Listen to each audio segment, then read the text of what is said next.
Sato ma sadagamaya tamaso maham jyotirgamaya mrityurmam amritam gamaya avir ahavir maedhi Rudra yatte dakshinam mukha te namaha pa nityam. Om, lead us from the unreal to the real. Lead us from darkness unto light. Lead us from death to immortality. And reach us through and through ourselves, and evermore protect us from ignorance by thy sweet, compassionate face.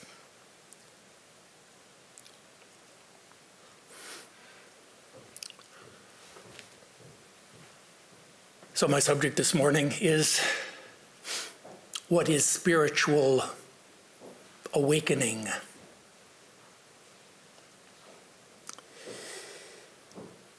There is a mythical Homa bird who lives high up in the sky. She doesn't just live in the air. She doesn't live in the troposphere. And she doesn't just live in the mesosphere. And she doesn't live in the stratosphere, and she doesn't live in the ionosphere. She lives only in the exosphere. And there, one fine day, flying along, she lays an egg. And that egg begins to fall. Well, it's so high up in the sky, miles and miles and miles up in the sky, it takes it some time to fall, even though its fall accelerating 32 feet a second, is reaching terminal velocity, going down, down, down, down, and moves up through the ionosphere. The egg begins to warm and heat some with the friction, but it still has a long ways to go. Goes down through the ionosphere, down into the mesosphere, keep heating up. Meanwhile, inside the egg, that little chick is growing wings, growing eyes, growing a little beak, and feeling the warmth. Meanwhile, the egg is plummeting towards the earth. Goes down through the metasphere, and down through the stratosphere. Somewhere way up there, the little bird begins to think, yeah, what am I doing in here? Oh, something's going on. Begins to peck at that shell. And he pecks and pecks at that shell till pretty soon it breaks open. But the egg, the little bird, is still falling. Down through the stratosphere, down through the troposphere, and is now getting into the upper atmosphere. And now the friction is much greater, and she begins to feel the air and the wind tumbling over and over, doesn't know where she is. Head over heels, she's tumbling as she's falling,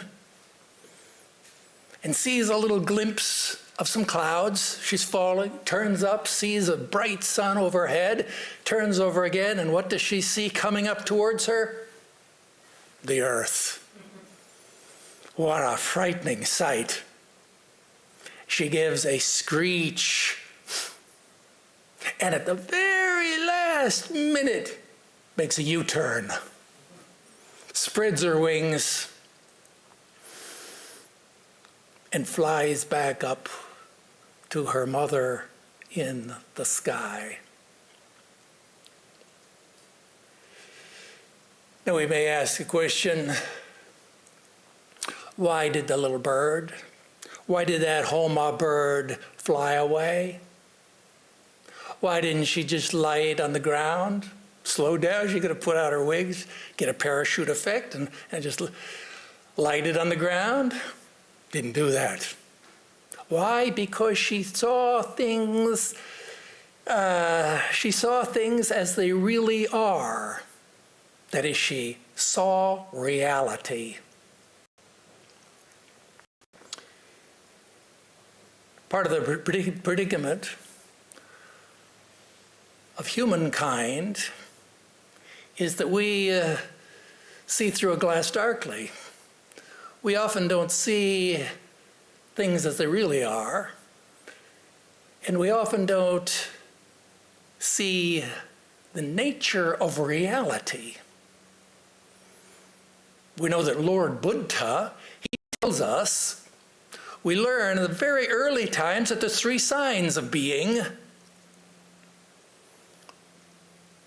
One is that all is suffering. So that would be a good reason for that bird to turn around if a world is all is suffering in the world. Now you may say, well, that's a pretty extreme position to take. I don't know if I agree with that. Well, okay, let's say all is not suffering. How about the second basic truth, the second sign of being, and that is that all is transient. That is, even if you can get a little bit of happiness somewhere, that happiness is going to come and go. It's transient. But you may say, well, yeah, okay, so it's transient. If I could get a lot of little happinesses together, they may come and go, but I could string them all together and I could have a lot of happiness experiences throughout my life. Yes, but what about the third sign of being? All is empty of meaning, of substance. And this is why the Homa bird flew up into the sky.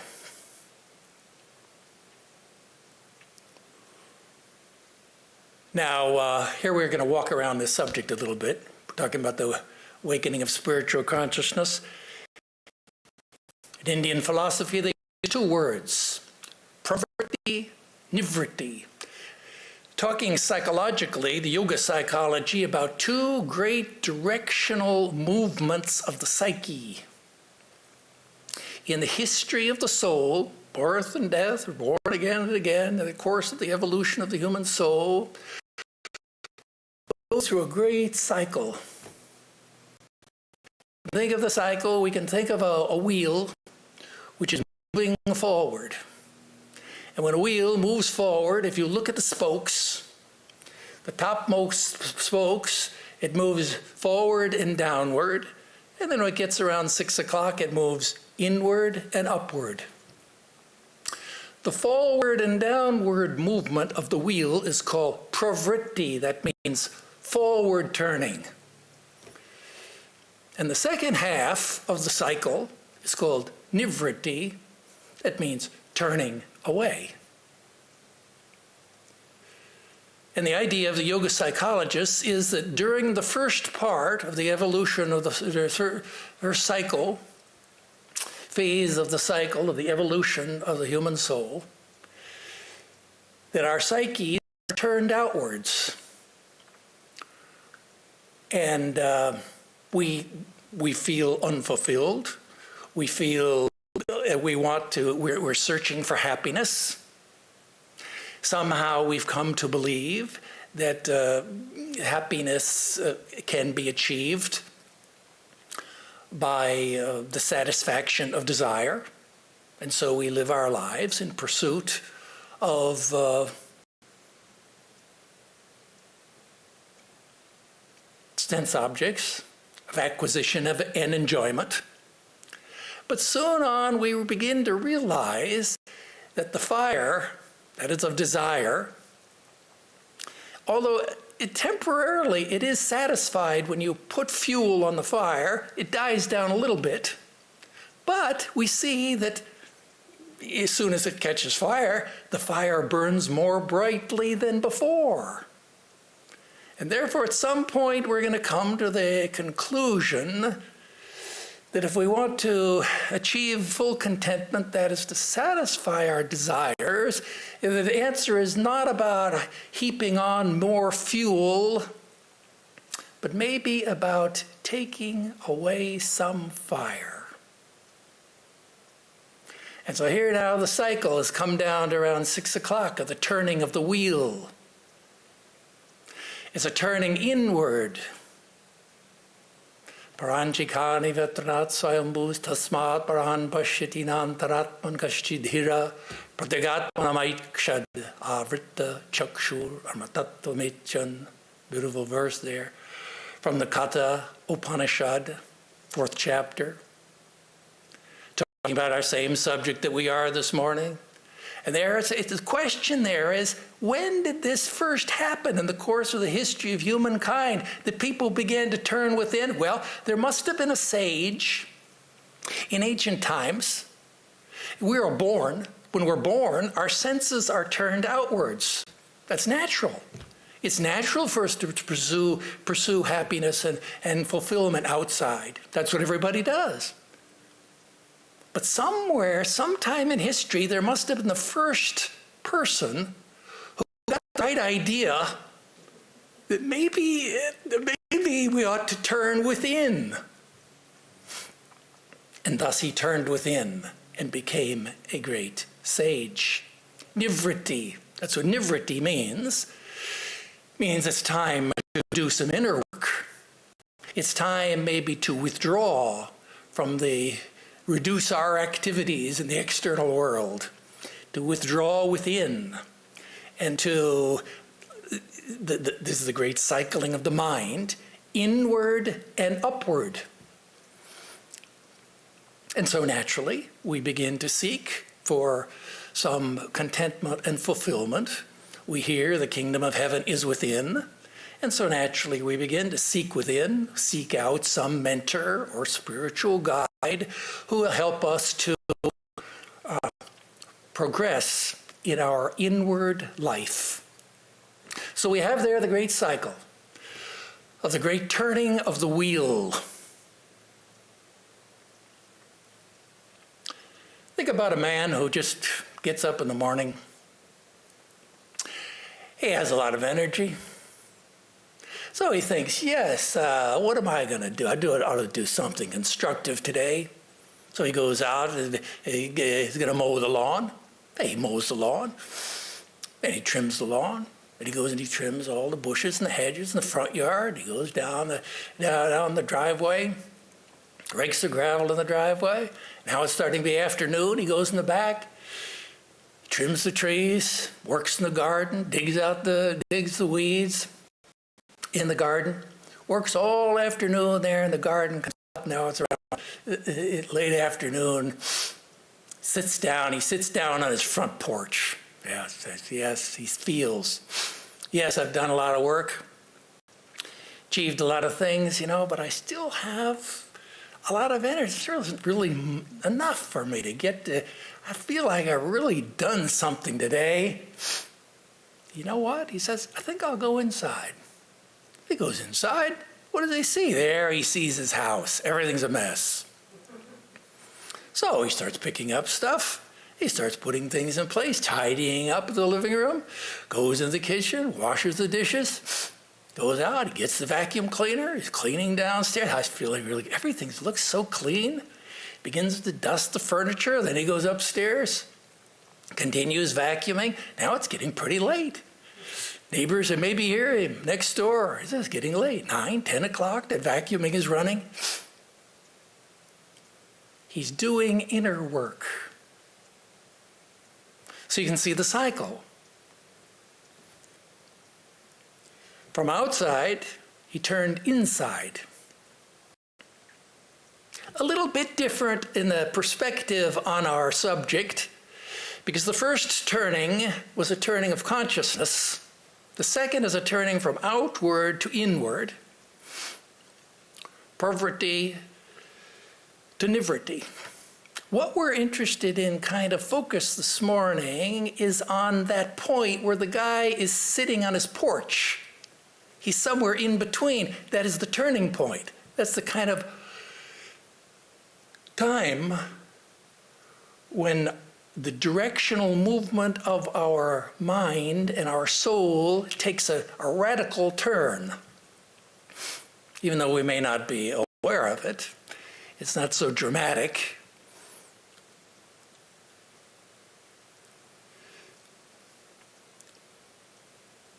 Now let's try to consider the subject from the point of view of, we'll continue here, from the point of view of yoga psychology. Now in yoga psychology, they talk about, they have two words. Don't be afraid of Sanskrit words, by the way. Sanskrit is the language of philosophy. In any web desktop collegiate dictionary, probably. These are two words for faculties of the mind, the manas and the buddhi, the lower mind and the higher mind, we could call it. This is what I call it, my interpretation. I call it the lower mind and the higher mind. And with that is associated the lower self and what we could call our higher self.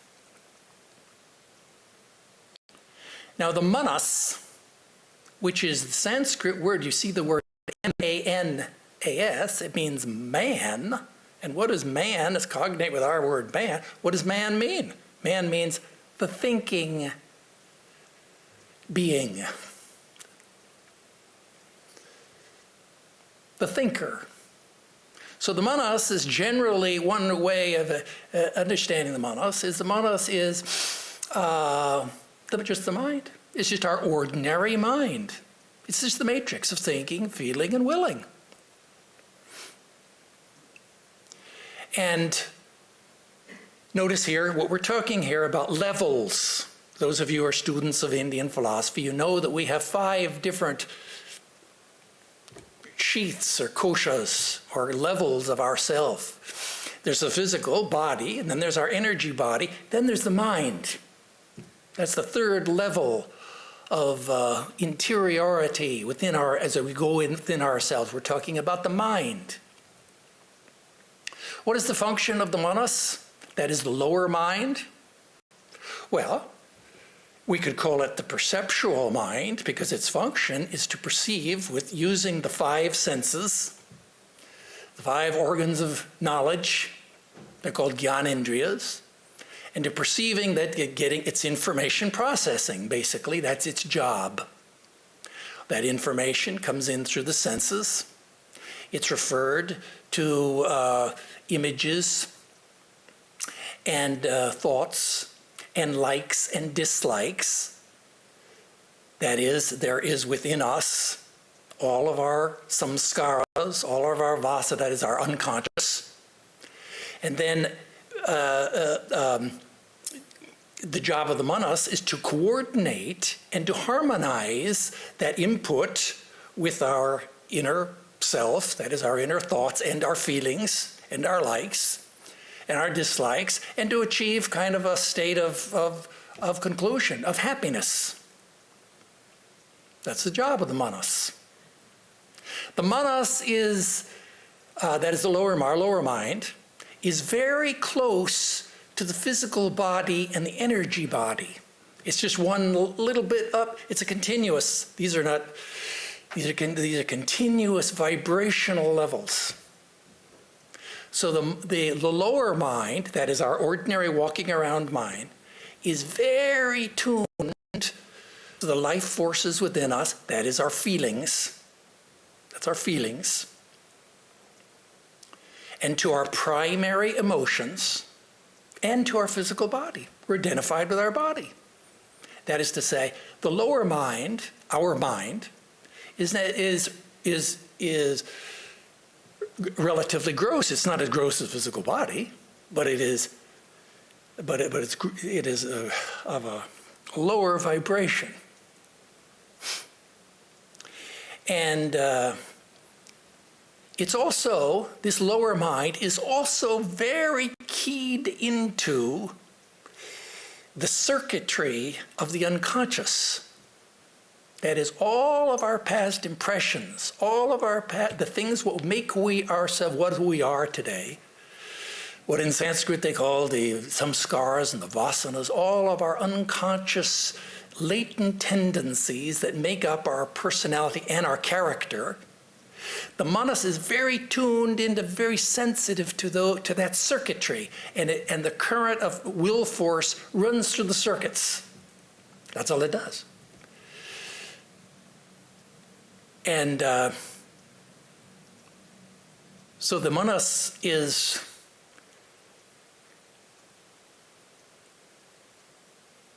locked into that circuitry. Furthermore, the manas, being attuned to that circuitry, is very much, we could call our lower mind, and the lower, by the way, there's a consciousness associated with our lower mind. It's called our self. That's our lower self. We could call it our perceptual feeling self. That's our lower self. We could call it the Freudian ego.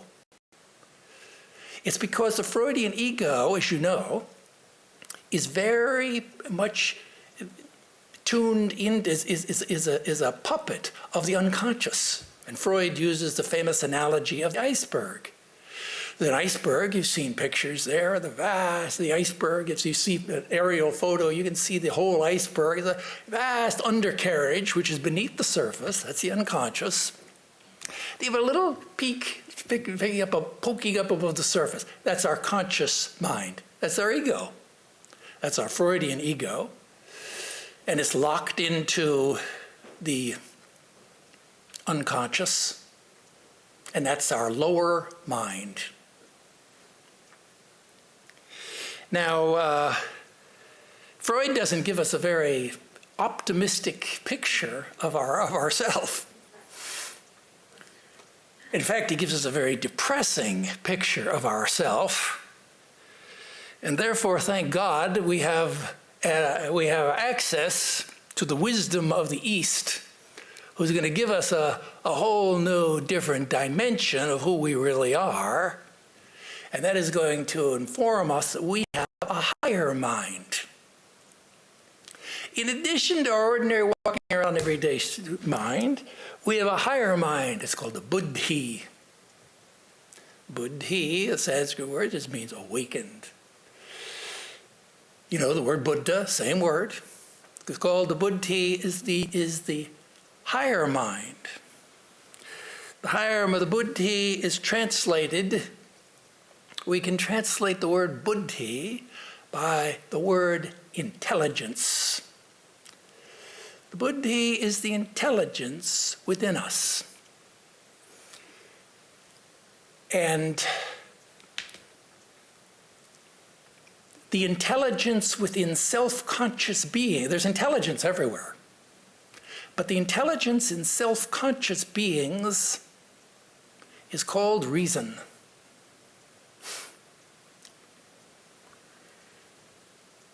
And reason is human intelligence. That's what human being, that's what makes us human.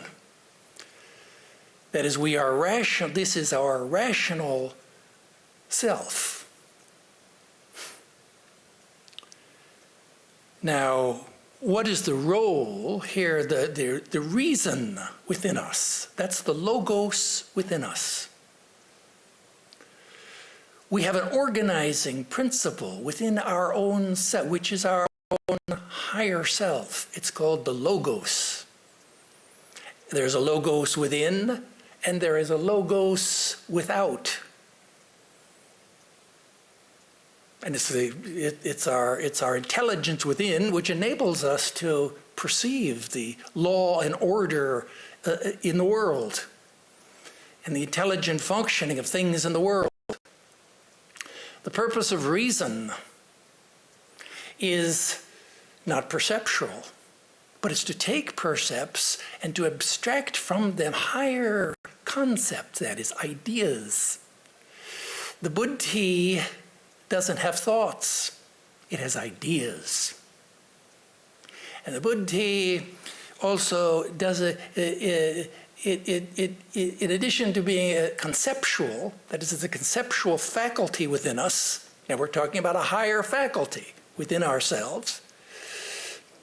Reason also is the faculty of rational thinking. That is, we can order our thoughts. We can organize our ideas and our beliefs into an organized argument, a syllogism. That is, we can think logically. We can think. We have reasons for what we believe. That's reason. Reason is not thinking. Thinking means that you just perceive things, and you perceive things outside, and you have inner perception, of course. You perceive feelings within yourself, images, thoughts, and you associate one with the other in accord with your inner conditioning, in order to arrive at a happy conclusion. That means a conclusion that will make you happy, a conclusion that's agreeable to you. It's agreeable. Reason, however, is radically different. Sound reason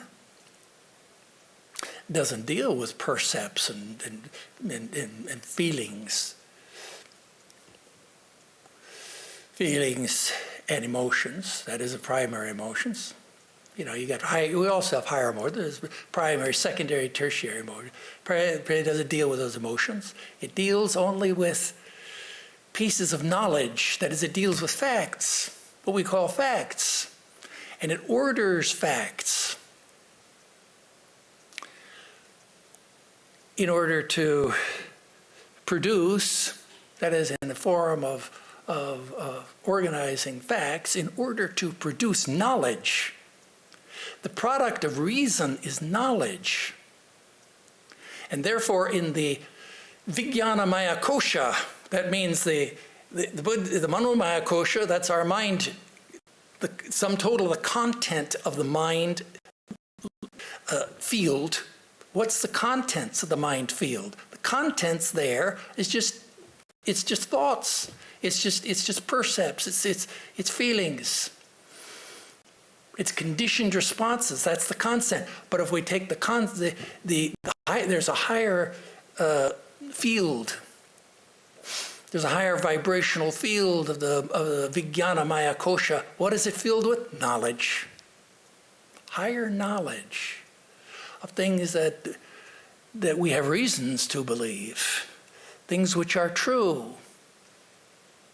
The buddhi, this is the buddhi we're calling it, our intelligent self. Our intelligent self is radically different from our ordinary walking around every day ego self. Our intelligent self, if we compare the Freudian ego with the tip of the iceberg, then we have to say that the intelligent self, that is our buddhi, we have to say is like an eagle. You know, if you've ever gone far north, up into Alaska, and you've ever seen there they have fjords, and they have where you go and you see, and there's hundreds and there's thousands of icebergs floating in the cold river, the waters of the coastline of Alaska. And what do you see there? The greatest thing you see in Alaska, perched on all those evergreen trees, high up the top, the peak of the trees, eagles. the great American bald eagle. And sometimes you look carefully, you can see that one of those eagles is perched on an iceberg. When we say iceberg, of course, we mean little icebergs. They're just the size of a house. And there's hundreds of them. They're floating in the water. And there an eagle comes and perches on the iceberg. There he is. That's like our higher mind. Now, what about that eagle? You see he's on the iceberg. He's in touch with the lower, but he's not attached to it. See, the ego is attached. The iceberg, the peak of the iceberg is attached to the undercarriage. It can't move. The ego, however, although it's perched on the iceberg, it can move. It's not attached. Therefore, now we're talking about our higher mind. Our higher mind is therefore, it is detached. It's not, it is by nature, we could call it the witness of our lower mind. It's in a position of a higher position. It's unselfish because unlike the lower mind, which is attached to the body and to the feelings and to the whole processing of the samskaras, the higher mind is not, if that's what we call selfish, our higher mind is unselfish. Is not attached like that.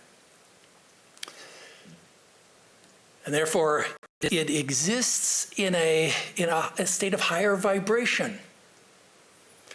It's a vibration of what? Of the prana, that is the life force, the energy that is within us. Don't think that all this vibration talk is new age spirituality. That's not where it all comes from. It all comes from most ancient times, where they talk about the nature of the prana. And our higher, we're psyche, we have prana within us. That's our energy. The prana is our energy body. But there's a higher prana. It's called the Psychic Prana. And that prana also has the lower vibration and a higher vibration. The higher vibration is called the buddhi. It's like a guitar string. It's like the E string on a guitar. It's very fine.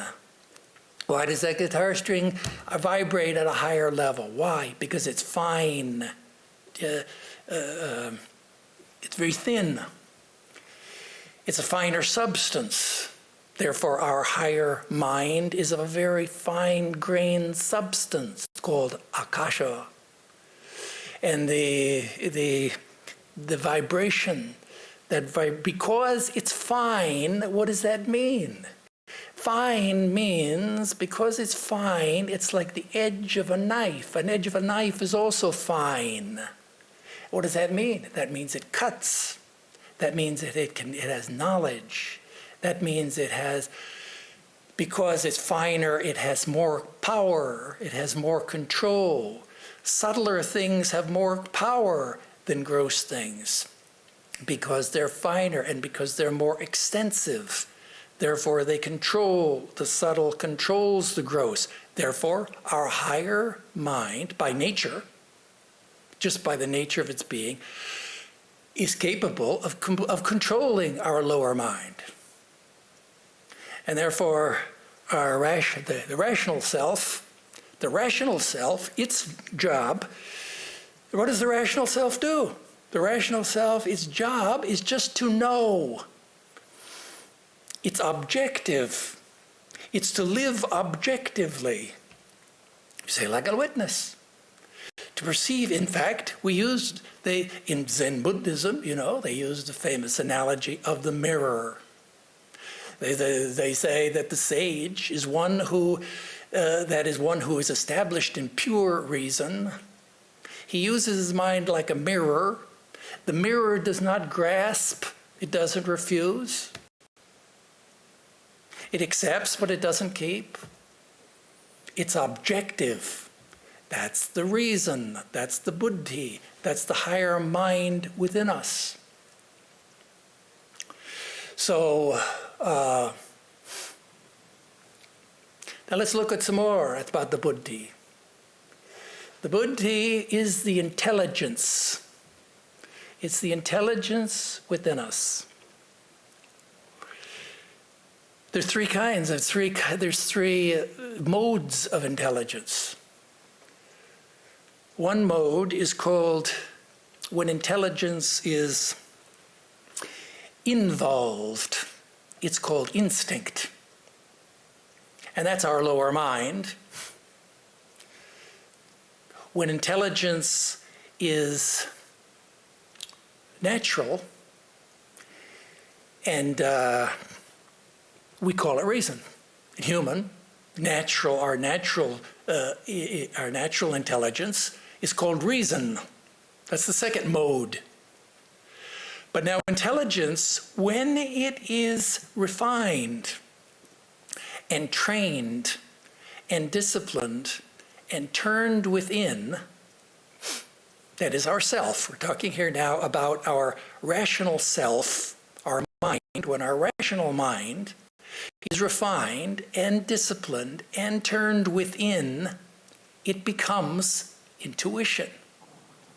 Intuition is higher intelligence. Intuition is just evolved reason. And when we engage in higher thought and we refine our intelligence, that intelligence becomes intuition. And it gives us the power to know things directly. Intuition means does not function through the senses or through reason, but it just knows directly. That's the higher intelligence. We could call it, it's our pure intelligence. And this higher intelligence begins to intuit a higher self, yet a higher self. You see here the hierarchy? There's a hierarchy of selves.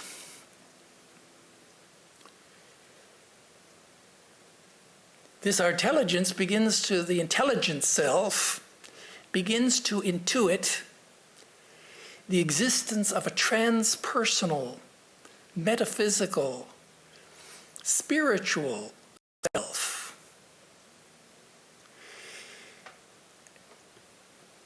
And it begins to know that there is such a thing, that there is a higher self.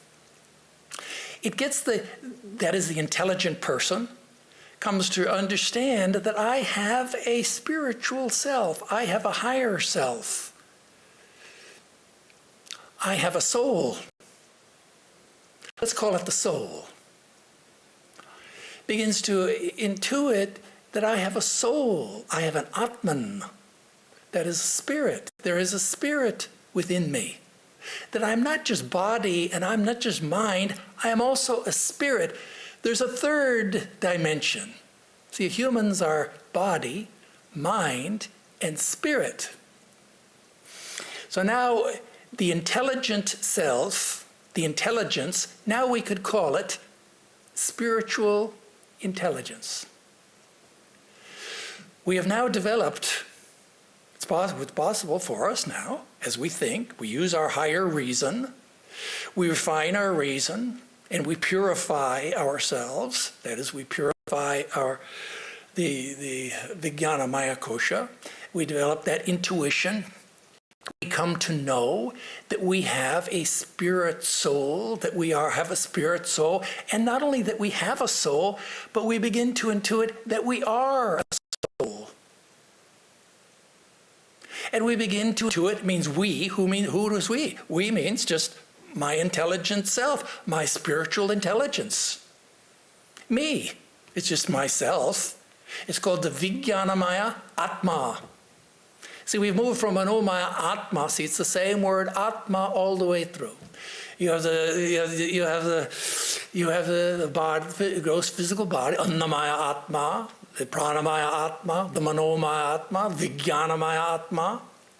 These are all different selves, higher and higher selves. This intelligent self now begins to intuit even a higher self. That's our soul.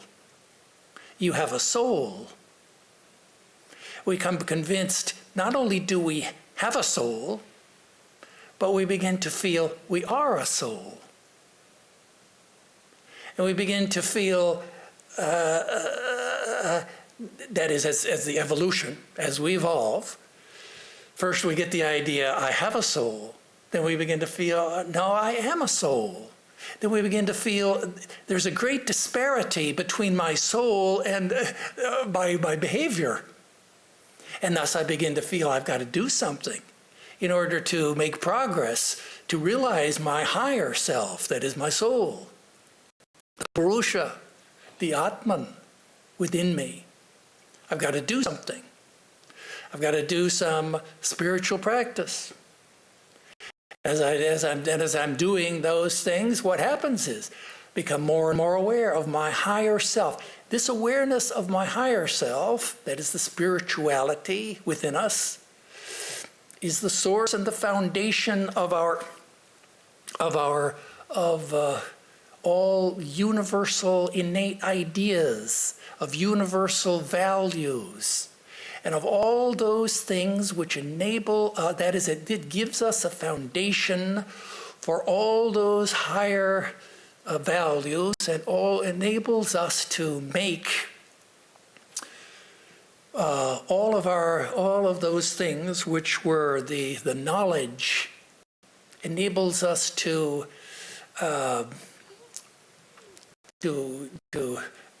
understand that our knowledge is wisdom. That is, our higher self is the source of higher wisdom. And this is our higher self within us. So we can see here, giving you some whole here of from different levels and different things, kind of higher and higher transitions. We could call them higher awakenings. From the body to the energy body to the mind to the buddhi to the intelligence to the soul. Now let's look here at the idea of an overview of an ordered psyche, an ordered psyche. Now you may say, well, that picture sounds pretty good, but I seem to be missing some of the parts here. That's a kind of an idealized version of the whole progression, true. But we can see here that the idealized version of an ordered psyche, like in Plato, we see here, read in the Republic, what is an ordered psyche? Well, we know that the psyche, tripartite soul, what Plato called his idea, is that we have reason, and we have passions, and we have appetites. And in the ordered soul, the reason rules the passions rule the appetites, and the reason rules the passions and the appetites, and thus it's a harmonious working of the inner psyche. That's the Plato's idea.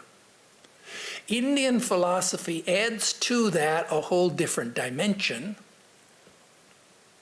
That is in the picture there is not just body, mind, and there's not just body, passion, that is appetites, passions, and reason. There's also the soul. There's the self, that is we call the self with a capital S. There's the Atman, there's the Purusha, there's the spirit within us. And the analogy, which you're very familiar with, that of the Bhagavad Gita, you know how the scene there, Kurukshetra on the battlefield, that the Gita opens, Sri Krishna is there in the battlefield, and Arjuna is the charioteers. And there he says the famous verse, Atmanam ratinam vidhi shariram ratameva tu buddhim tu saratim vidhi mana pragrahameva chaha. 2 verses there in the Shvetashvatara Upanishad about the analogy of the whole person. You see there the analogy there, you have a charioteer, you have horses, you have a chariot. The chariot is the body, the horses are the senses, the reins are the mind, The charioteer is the buddhi. That means the reason within us, the intelligence within us. That's the charioteer. And the rider in the chariot, that's Sri Krishna. That is the soul. It's the analogy. When all those work together, then we have a wonderful, harmonious, integrated person. Now, the tragedy of human life is that something has gone awry here. And to change the analogy, let me change the analogy a little bit to a more Western analogy. And rather than a chariot and a charioteer, let's think about a stagecoach. And let's think about a driver of the stagecoach. And in the stagecoach, there is a fair lady from the East. And she's a very high society lady, very refined, beautiful lady there. She's riding in the stagecoach. She's going west. And the horses are pulling the stagecoach. And the driver there is a driver, though he begins to feel a little tired. He begins to, let's say that he falls asleep. He slumps down there on the driver's seat. The reins fall from his hands. And the horses, sensing that they're now free to gallop as they will, begin to gallop out of control. And pretty soon the picture that arises there is of a stagecoach in the galloping horses and the up and down, the bumping of over the rocky road, and the dust is flying and swirling up. And in there is now a damsel in distress crying out, "Help!" And that's kind of a condition. The condition of the soul, when the buddhi, that is, when intelligence begins to fall into the tamasic state. That's the state. Now, in the course of evolution, the soul naturally, this was our condition at one time, but in the course of evolution, our higher intelligence naturally begins to shake off our lower, the tamasic sleep state, and begins to awaken. Maybe it's through the grace of God. Why does he wake up? Well, maybe it's through the grace of God. Maybe it's just through his own karma. Somehow he awakens. Our higher self awakens. And thus begins the challenge now to get control of over those reins again, to rein in the horses, to slow down that stagecoach, which is out of control, and to get back into conversation with that poor damsel in distress. That is our anima, the soul within us. That's the soul within us. So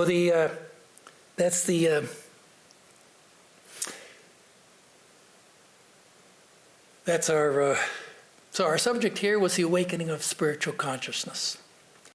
We can see that the term here it's an analogy. That is, it's a metaphor.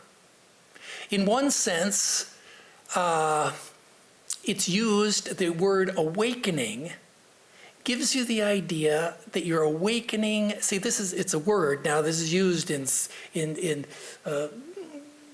spiritual tradition here, as it's used in terminology. Spiritual awaken means that it has it's a metaphor for a person who's moving from unconscious to conscious. Just as when we wake up in the morning, we wake up, and we're awake. When we wake up, we get up. So if somehow in the middle of the night you're awakened by a noise and then you fall asleep again, that's not really waking up. Waking up means in the morning you wake up and you get up. So that's the analogy. So we look on our spiritual life, there are different awakening times when we've moved from unconscious to a higher consciousness. But that the metaphor also is extended to when we talk about waking up, we're also talking, that is linked up with the idea of light and darkness. Because when we are asleep, we're in the dark. And when we wake, we think of it's day. Why do we wake? Because it's day. And we can think of ourselves when we awaken early in the morning. And we become maybe awake at 4 in the morning. I don't know what time it is now, but it's the first enlightening of the day. It's twilight. It's the beginning of twilight. We could call it dawn, but it's not really what common parlance we call dawn. It's what is called astronomical dawn. That means that the sun is 12 degrees below the horizon. That means is that there's a little bit of light. We become aware. There's a little, we think, it's day. It's day is starting. Maybe we are going to have to get up. We can't go back to sleep. That's the dawning of a light. Now later, that'll be good for maybe 30 minutes, or that light will continue on, and you get the mariner's dawn. That means the seamen, they've classified all this. People in the old days and sea, they classified all this. You can begin to see the horizon. Now it's closer. The dawn has progressed. Then you have but you still can see the horizon, but you can't work on the ship. It's too dark. Then it gets lighter and lighter, and now you can see forms, you can see shapes. So that's the civil dawn. That's what we call regular dawn. It's dawn. But even then, full day. And therefore it's important for us to know that awakening is not, that is to say, it may be dawn, but it's not sunrise. And therefore it's important to know that awakening is a whole series of stages, but awakening is not enlightenment. And just as when we awake in the morning, we see the progression of the dawn is not enlightenment. There's a point at which the sun breaks the horizon, and we call it sunrise. And that is what enlightenment. And so our project today, our project now in our spiritual life, we are awakened. That's why we're here. We're interested in soul, God, and religion. That's why we're here. Of course we're awakened. But our goal, we have not yet achieved enlightenment. And therefore our goal is to continue on with our process, keep the vision of the higher self in mind, and move towards our full enlightenment.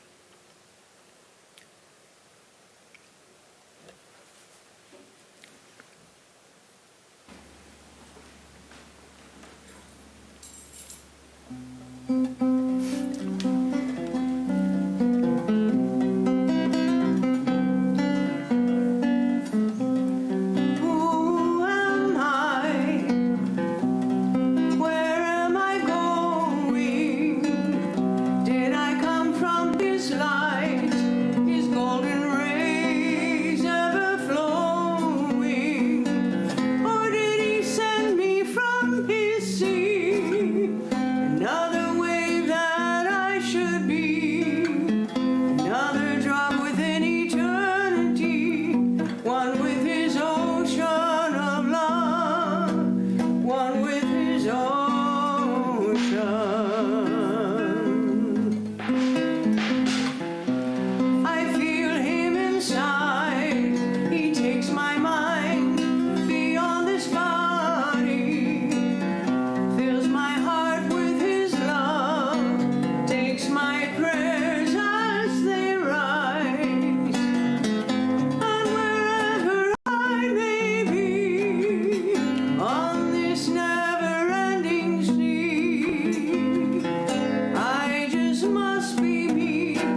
Your next Sunday, Swami Vedarupananda.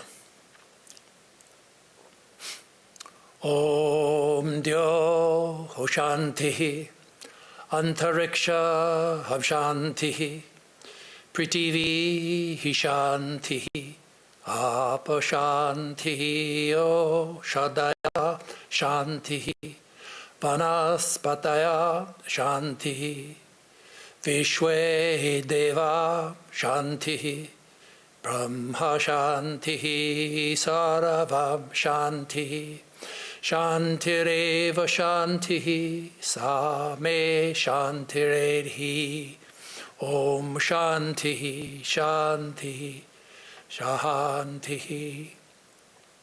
Om. Peace is in heaven, peace is on the earth, peace is in the sky and in the waters.